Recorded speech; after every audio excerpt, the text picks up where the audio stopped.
Бүгін сіздермен заказға дайындайтын сметанник пирогының рецептімен бөлісемін. Алдымен каналға тіркеліп, лайк басып, комментарий қалдырып кетіңіздер.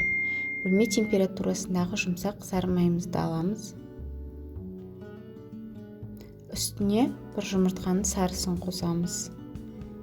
Қант ұнтағын қосамыз, немесе қанттың өзін қоссаңыздар да болады. Үшеуін жақсылап біркелкі қылып араластырып аламыз. Енді үстіне ұнымызды қосамыз.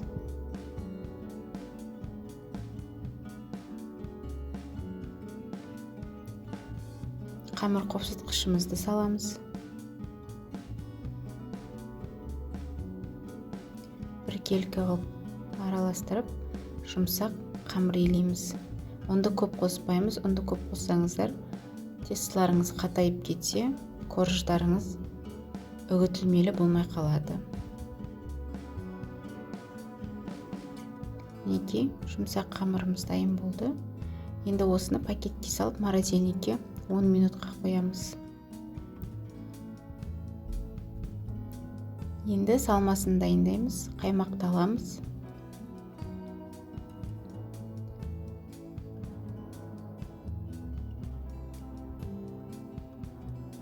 Үстіне қант ұнтағын қосамыз.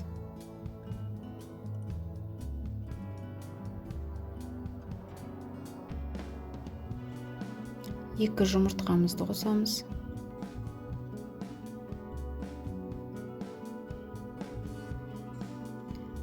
Жақсылап араластырамыз, сұйық масты болғанша дейін.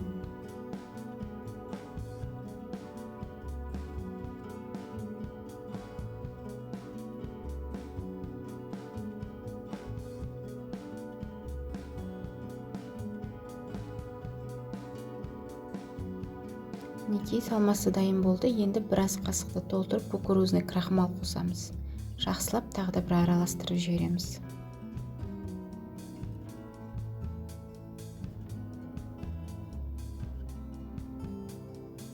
Тестімізді морозильниктен алып, формаға орналастырамыз. Осы рецептпен жасасаңыздар, 26-28 диаметрдегі формаға келеді. Менде диаметр 28.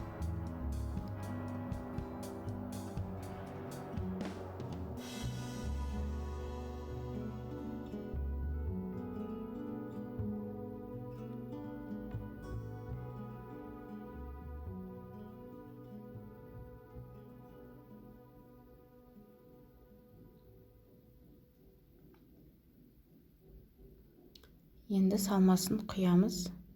Үстіне кез келген қатырылған жеміс қоссаңыздар болады. Мен малина қостым.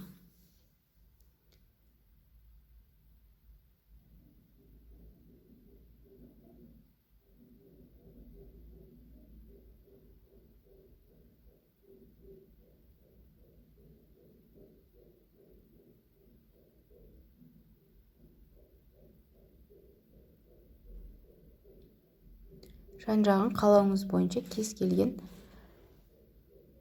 арахиспен әрлесеңіздер болады.